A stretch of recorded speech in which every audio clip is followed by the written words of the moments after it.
بسم اللہ الرحمن الرحیم الحمد للہ رب العالمین والعاقبۃ للمتقین والصلاة والسلام علی سید الانبیاء والمرسلین۔ آسان فقہ برائے خواتین کورس کے سلسلے میں آج سبق نمبر 28 کے ساتھ آپ کی خدمت میں حاضر ہیں۔ گزشتہ کل ہم نے زکوٰۃ کے مسائل کا آغاز کیا تھا اور زکوٰۃ سے متعلق ابتدائی گفتگو اور سونا چاندی کے نصاب سے متعلق مسائل پڑھے تھے۔ آج کے سبق میں ہم مالی تجارت میں جو زکوٰۃ کے واجب ہونے کے مسائل ہے وہ پڑھیں گے۔ سب سے پہلے تو مالی تجارت کی تعریف سمجھ لیں۔ مالی تجارت اس مال کو کہا جاتا ہے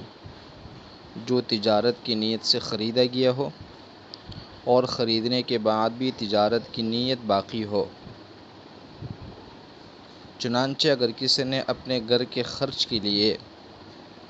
یا بچوں کی شادی کے لیے کوئی سامان خرید لیا ہے اور پھر ان سامان کے اندر تجارت کا ارادہ اور تجارت کی نیت پیدا ہو جائے تو اب اس کو مالی تجارت نہیں کہا جائے گا اور نہ ہی اس پر زکوٰۃ واجب ہوگی، کیونکہ مالی تجارت اسی کو کہا جاتا ہے کہ جس میں خریدتے وقت بھی تجارت کی نیت ہو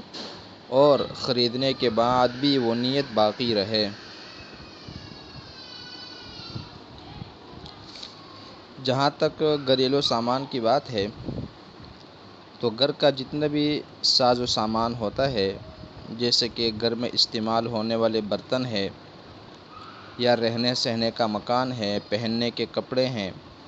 ان سب چیزوں میں زکوٰۃ واجب نہیں ہے، چاہے جتنا ہی زیادہ کیوں نہ ہو اور چاہے یہ چیزیں روزمرہ کے استعمال میں آتی ہو یا نہ آتی ہو۔ لیکن اگر یہ تجارت کا سامان ہو تو پھر ان میں زکوٰۃ واجب ہے۔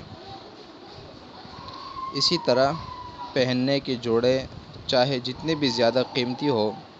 ان میں زکوٰۃ واجب نہیں ہے۔ اسی طرح جو مکان کرائے پر چل رہے ہو، مثلاً کسی کے پاس 5 یا 10 مکانات ہے، ان کو کرایہ پر چلاتا ہے تو ان مکانوں پر زکوٰۃ واجب نہیں ہے۔ البتہ ان سے جو کرایہ وصول ہوتا ہے وہ کرایہ اگر ضرورت سے زائد ہو اور نصاب کے بقدر ہو، 1 سال اس پر گزر جائے، پھر اس کرایہ پر زکوٰۃ واجب ہے۔ اسی طرح زکوٰۃ میں ایک بنیادی مسئلہ قرض کا بھی ہوتا ہے، یعنی اگر کسی شخص کا دوسرے پر قرضہ ہو تو آیا قرض کی اس رقم پر زکوٰۃ واجب ہے یا نہیں ہے؟ اس کی سمجھنے کے لیے آپ یوں سمجھ لیں کہ قرض کی 3 قسمیں ہوتی ہیں۔ نمبر 1 قرض قوی ہو، نمبر 2 متوسط ہو، نمبر 3 ضعیف اور کمزور ہو۔ اب تینوں کو الگ الگ سمجھ لیں۔ قوی قرض کا مطلب یہ ہے کہ کسی کو نقد پیسے یا سونا یا چاندی قرض پر دے دیا ہو یا اس کو تجارت کا سامان بیچا ہو اور اس کی قیمت ابھی باقی ہو تو قرض کی رقم اگر مقدار کے برابر ہے تو پھر اس پر زکوٰۃ واجب ہے۔ اب اس میں پھر مالک کو اختیار ہے کہ جب وہ پیسے مل جائیں تو گزشتہ تمام سالوں کی زکوٰۃ ایک ساتھ دے دے، اور اگر وہ ہر سال اس مال کا حساب کتاب کر کے اپنے دوسرے اموال کی طرح اس کا بھی زکوٰۃ ادا کرتا رہے تو اس کی بھی اجازت ہے۔ دوسری قسم ہے متوسط قرض، یعنی درمیانی درجے کا قرضہ۔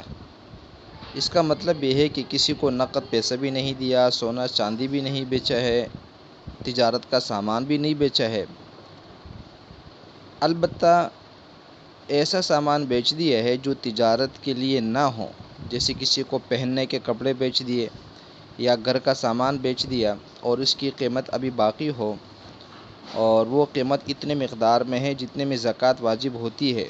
اور پھر وہ قیمت کئی سال کے بعد وصول ہو جائے تو مالک پر گزشتہ تمام سالوں کی زکوٰۃ دینا واجب ہے۔ اگر ساری قیمت ایک ساتھ وصول نہ ہو بلکہ تھوڑا تھوڑا کر کے ملے تو جب تک اتنی رقم وصول نہ ہو جائے جو بازار کے ریٹ کے حساب سے 52.5 تولے چاندی کی قیمت کے برابر ہو تب تک زکوٰۃ واجب نہیں ہے۔ جب مذکورہ مقدار میں رقم وصول ہو جائے تو پھر گزشتہ سالوں کی بھی زکوٰۃ واجب ہوگی۔ تیسری قسم ہے ضعیف قرض، کمزور قرض۔ اس کی مثال یہ ہے کہ جیسے شوہر کے ذمے بیوی کے مہر کے پیسے رہتے ہوں اور وہ بیوی کو کئی سال کے بعد مل جائے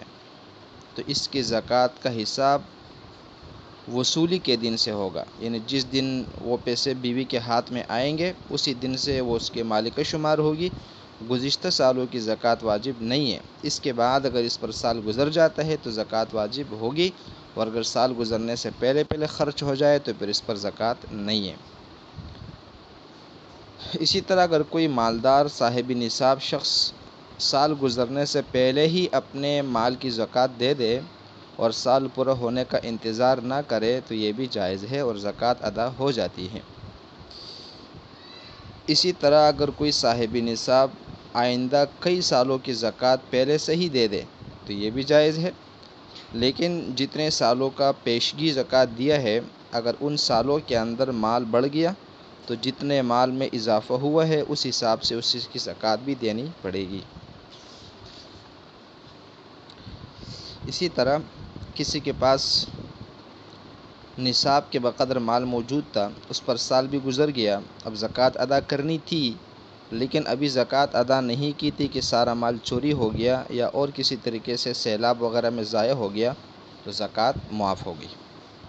اسی طرح سال پورا ہونے کے بعد اس شخص نے اپنا سارا مال اللہ کے راستے میں دے دیا تو بھی زکوٰۃ معاف ہو گئی۔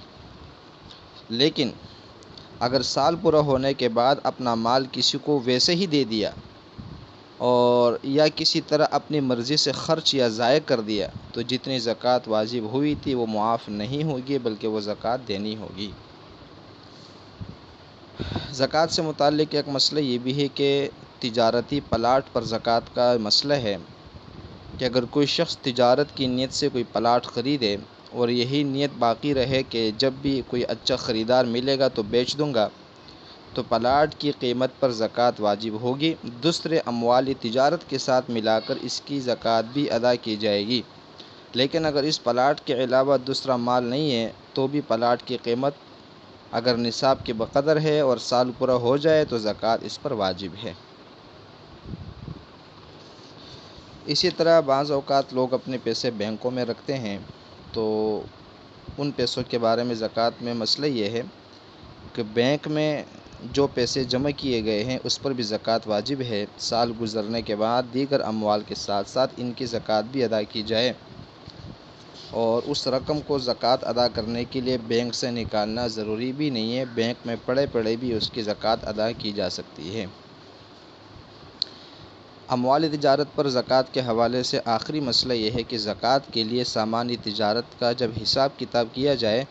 تو اس مال کی وہ قیمت لگائی جائے گی جس پر یہ چیزیں فروخت ہوتی ہیں اور پھر اسی کے مطابق زکوٰۃ ادا کی جائے۔